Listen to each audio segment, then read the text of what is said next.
जब किसी अपराधी या डकैत का एनकाउंटर होता है तो समाजवादी पार्टी को बड़ा दुख होता है, क्योंकि ये उन्हीं के पाले हुए गुंडे बदमाश अपराधी हैं। बड़े दुर्भाग्य की बात है कि योगी जी जिनका एनकाउंटर कर रहे हैं वो तो बेचारे मासूम लोग हैं, और जिनका एनकाउंटर करना चाहिए वो ये रहे। कुलदीप सिंह सेंगर 28 मुकदमे, सुनते जाना आप। ब्रिजेश सिंह 106 मुकदमे, धनंजय सिंह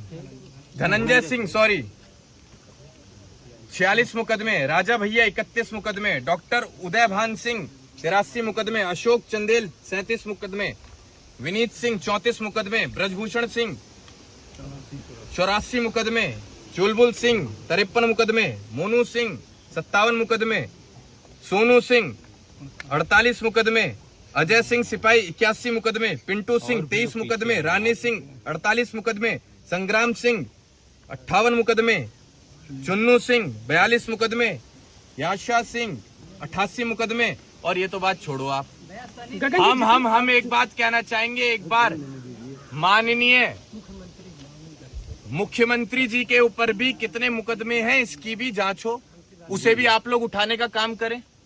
देखिए साहब, एनकाउंटर सॉल्यूशन नहीं है, और पीड़ा हमें तब हुई है जब हमारा व्यक्ति दोषी नहीं था। और अगर ऐसे आप हत्याएं करेंगे, जान लेंगे किसी की, तो एक चीज का ध्यान रखना, भगवान के घर देर है अंधेर नहीं है। जितने नाम आपने गिनवाया सब नाम के बाद में सिंह लगे हुए थे। क्या बताना आप चाह रहे हैं कि यादवों को टारगेट किया जा रहा है, किसी विशेष जात को टारगेट किया बिल्कुल किया जा रहा है, बिल्कुल किया जा रहा है। भैया एनकाउंटर है कि हत्या है? ये हत्या है, और एनकाउंटर का रूप देकर जी भैया, जिसने हत्या किया उसके साथ कार्रवाई होनी चाहिए कि नहीं? बिल्कुल कार्रवाई होनी चाहिए। और हमें तो ऐसी भी सूचना मिली है कि कुछ अधिकारी ऐसे हैं जो प्रमोशन पाने के लिए ऐसी घटनाओं को बढ़ावा देते हैं। भैया आप एक सेमिनार में बोले थे, एक और चीज हमें ये भी सूचना मिली है कि कई अधिकारी पैरों पर गोली मारने का भी अपना रिकॉर्ड बनाना चाहते हैं। गगन यादव जी इस परिवार के साथ भैया क्या? हमें ये भी पता है कि अब तक 56 वाला रिकॉर्ड तोड़कर वो एनकाउंटर में अपना भौकाल बनाना चाहते हैं कि हम सबसे ज्यादा एनकाउंटर करने वाले एनकाउंटर स्पेशलिस्ट हैं।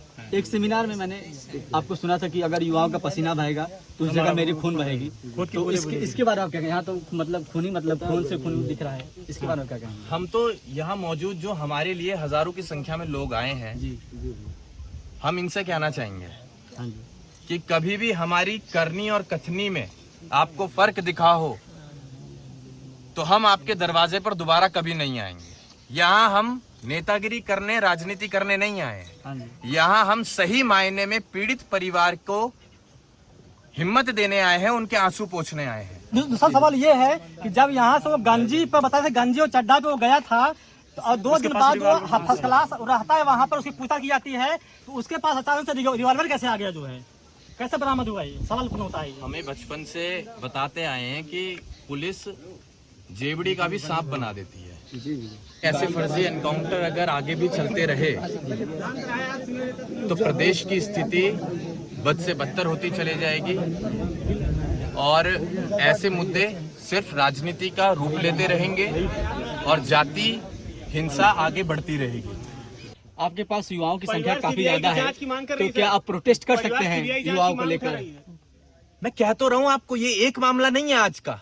हाँ जी, ऐसे तमाम घटनाएं रोज होती हैं जी। प्रोटेस्ट अगर होगा जी, तो निस्संदेह देश में, न सिर्फ प्रदेश में, एक देश में बहुत बड़ा प्रोटेस्ट होगा कि ये सरकार विफल है प्रदेश चलाने में, देश चलाने में। और अगर ऐसे लोग गद्दी पर बैठे रहे तो ना जाने कितनी माओ की कोख उजड़ जाएंगी। आप लोगों ने डर बैठा रखा है, सरकार ने डर बैठा रखा है। कोई अगर आवाज उठाए, सही मुद्दों पर भी आवाज उठाए, तो आप उसे मरवा देते हैं। ये ठोको नीति कब तक चलेगी, कब तक चलेगी? गगन जी जब लूट कांड किया जाता वहां पर पिस्टल लेकर अंदर लोग गए थे, डकैत लोग। योगी जी कह रहे हैं कि अगर उस पिस्टल से किसी निर्दोष की जान मार दी जाती तो क्या समाजवादी पार्टी उसकी जान वापस करती? आप हमें सबूत दिखाइए कि पिस्टल मिली थी और उसके हाथ में मिली थी, और रही जो बात डकैत गए हुए हैं, उन्हें रही दिख रहा है बात की अगर CCTV किसी की जान चले जाती तो क्या वो समाजवादी पार्टी के सुप्रीमो उस जान के बदले जान दे पाते? तो ये सवाल तो हम भी कर सकते हैं सरकार से।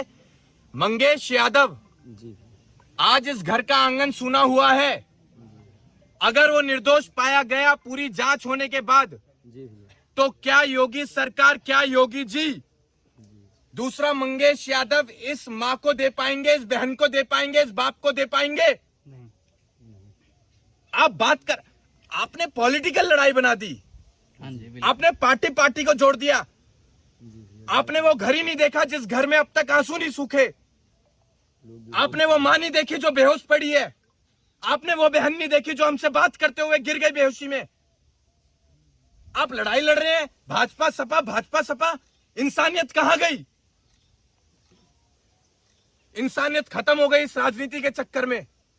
लास्ट सवाल बता दीजिए, जिस प्रकार 1.5 करोड़ की डकैती हुई उसके बाद मामला पूरा चर्चित हुआ, उत्तर प्रदेश पुलिस पे प्रश्न तमाम खड़े हुए कि अभी तक अपराधी नहीं पकड़ा गया, तो क्या मंगेश यादव को कहीं एक कमजोर परिवार को बलि का बकरा नहीं बना दिया गया लोगों की जुबान पे ताला लगाने के लिए कि इनकाउंटर में मारा गया मुख्य आरोपी?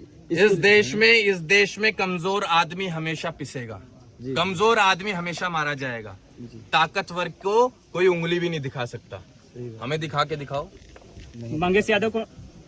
लेकिन जी भैया, अब जो कमजोर है उसके साथ भी ताकत बन के हम लोग खड़े हुए हैं। अब कोई कमजोर नहीं है। राजा किसे बनाया जाता है? प्रजा की सेवा कैसे होती है? ऐसी घटनाएं अगर आज हो रही हैं तो आप विचार करके देखिएगा, कल को सरकार अगर बदलती है और ऐसी घटनाएं होती हैं जी भैया, तो क्या इस प्रदेश के आप बेहतर भविष्य की कल्पना कर सकते हैं? बिल्कुल नहीं कर सकते। नहीं कर सकते हैं भैया। उसको न्याय दिलाने के लिए गगन यादव कहां तक जाएंगे? जहां तक हमें ये परिवार आदेश देगा वहां तक जाएंगे। मैं इससे बड़ी बात नहीं बोल सकता कि इस बार सरकार भी बदल के दिखाएंगे। गगन जी, इसके पहले पुष्पेंद्र यादव को मारा गया और था। मैं वहाँ सरकार भी बदलने वाली अगर बात कह रहा हूं तो मैं दिल से कह रहा हूं, क्योंकि इस टाइम न सिर्फ मंगेश की मां बल्कि हम सब की मां रो रही होगी। हम सब की मां की आत्मा तड़प रही होगी। तो सरकार उन मां की बद्दुआओं से बदलेगी, देखना।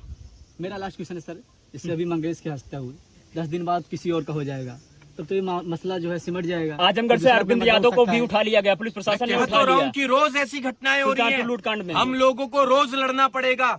हम लोगों को तब तक लड़ना पड़ेगा जब तक ऐसी घटनाएं प्रदेश में बंद नहीं हो जाती। और आज की तारीख में सबसे ज्यादा क्राइम रेट अगर देश के किसी प्रदेश में है तो वो उत्तर प्रदेश में है। और ये बड़े दुर्भाग्य के साथ हमें बताना पड़ रहा है, लेकिन वो चीजें आपको दिखाई नहीं जाती हैं। परिवार सीबीआई की मांग कर रही है कि सीबीआई जांच होनी चाहिए।